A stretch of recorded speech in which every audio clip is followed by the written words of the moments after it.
President Trump recently said of John McCain, and I quote, "I gave him the kind of funeral that he wanted, which as president I had to approve. I don't care much about this. I didn't get a thank you. That's okay.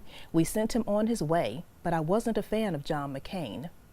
For centuries, America has operated on a set of protocols, norms, etiquette. As President Trump throws protocol to the winds, should we all reboot? Joining us today, Olympia Baylou, president of a company that explains the relationship between leadership and etiquette. Welcome to Black Almanac. I'm Renee Gilmore.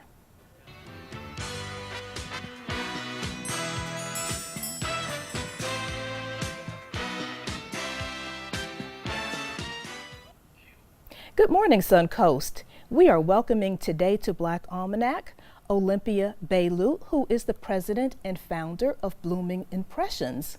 And you perform leadership training, well, particularly through paying attention to etiquette and how we interact and behave with each other. Tell us about your company, please. Absolutely. Well, first of all, let me say thank you for allowing me to be here this morning. It's a delight, so thank you very much. Blooming Impressions, what we like to say is we transform frogs into princes. And what we do in our transformation is take individuals, not change them, but take individuals where they are, and we help them to become a better them.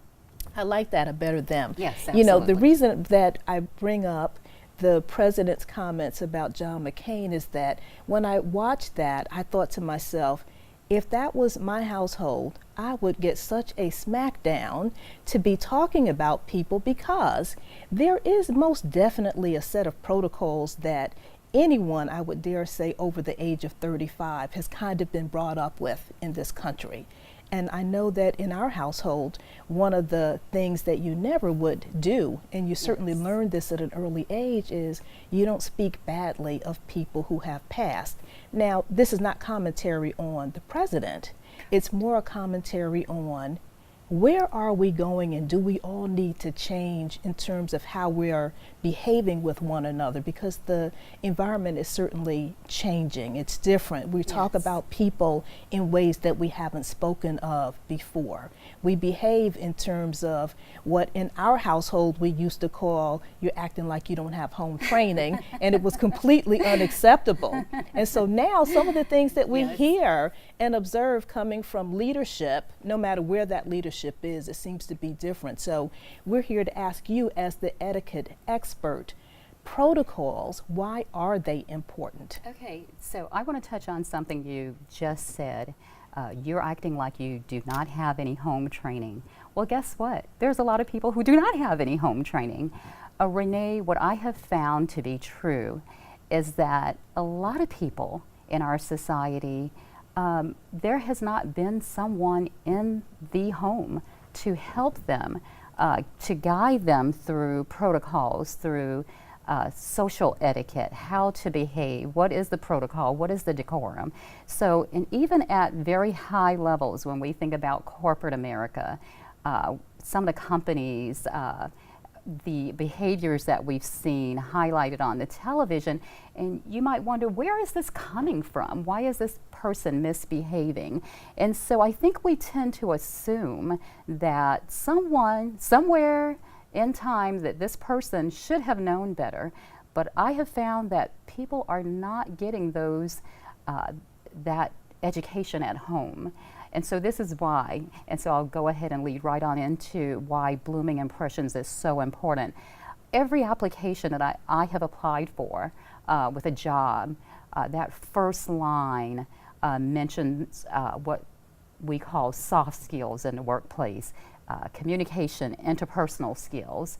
And it's expected for individuals to show up with those skills when they arrive, when they start applying.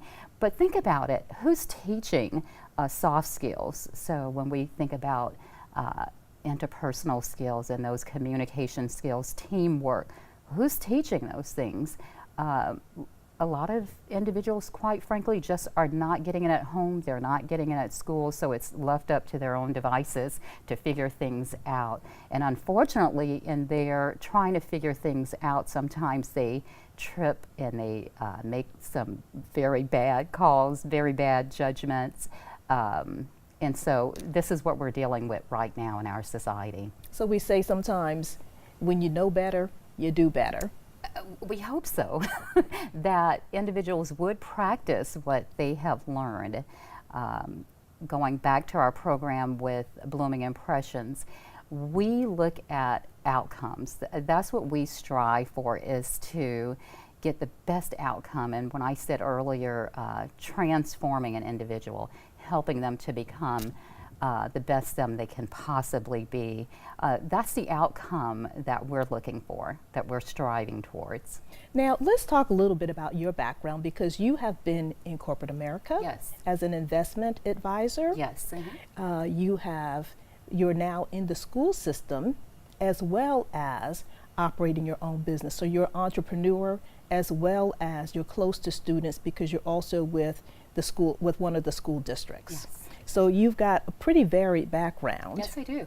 And as we move from, or as you have moved from one environment to the next, tell us a little bit about the commonality as it regards understanding protocols in any environment. Yes, and I'll just go back to, again, it's so important, particularly when an individual is young, to get that training. It's sometimes almost impossible when a person has become set in their ways, doing things a certain way, to kind of reverse it. So if you don't mind, I'm just going to tell you a little bit of a story. When I was coming up, I had my mom. She absolutely was my greatest inspiration. I also had my grandmother. I had aunties, and my aunties were always wanting me to come spend the night with them. And so some of my aunties, when I was a little girl, maybe they were either divorced or had lost their husbands, they were widows. But they always were calling my mom, "Can Olympia come spend the night with me?" And I always wondered, why do they always want me to come? But I enjoyed it, and I loved the attention. What I found out is that my aunties appreciated that at a very early age that I paid attention to details. I mean, I can remember as far back as 7 and 8 years old. So when I'm telling you this story, for an example, I can paint this picture for you. Visiting an auntie over the weekend, and I would love they used to call whatnots, their cabinets.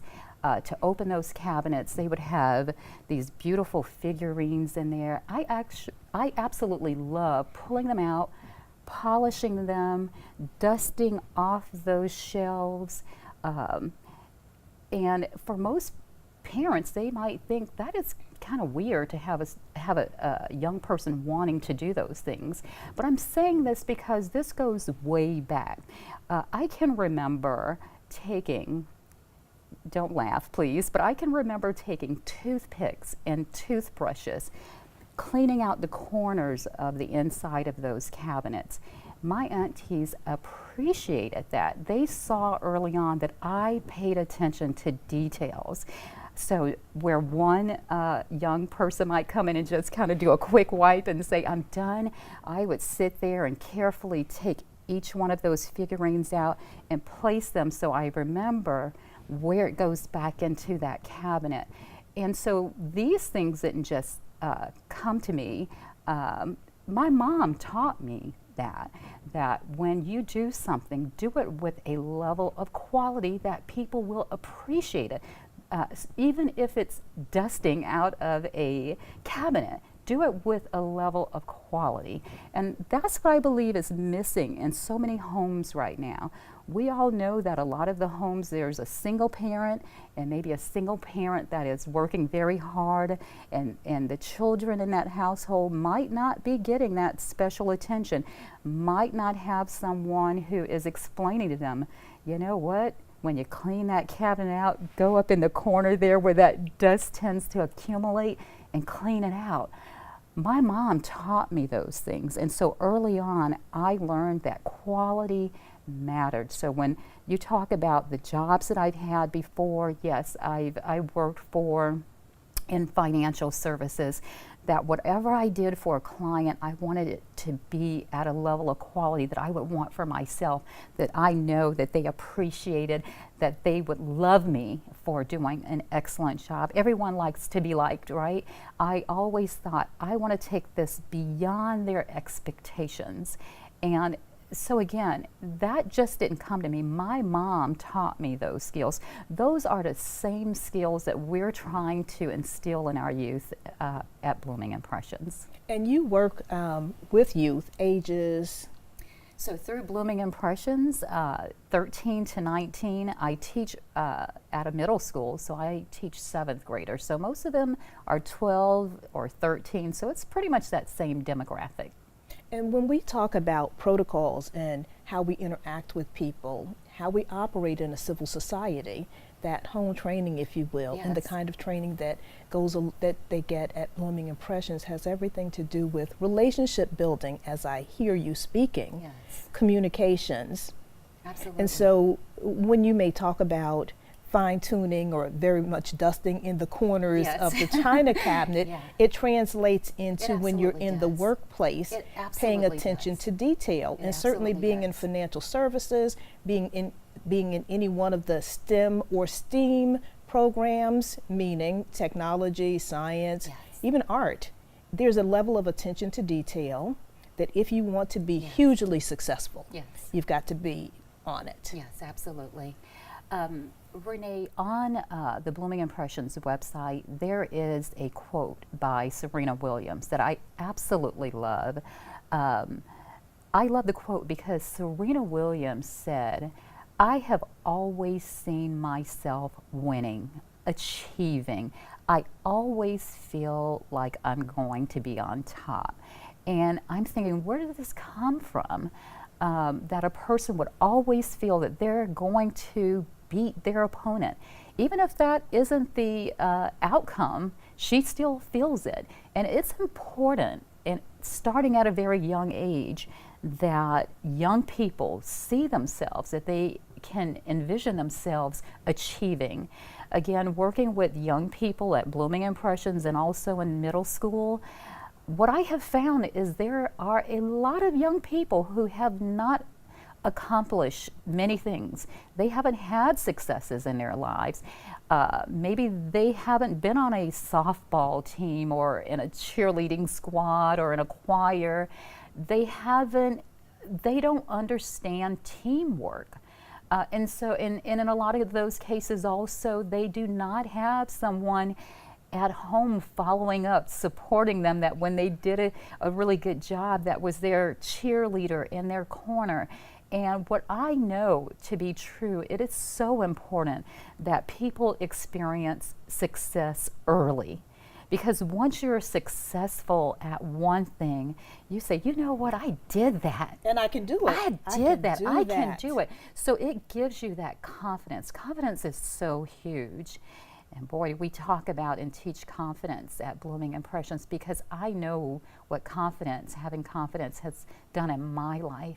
So it is so important, Renee, that youth have success early on, that they understand that I can do it. Hard work, it pays off.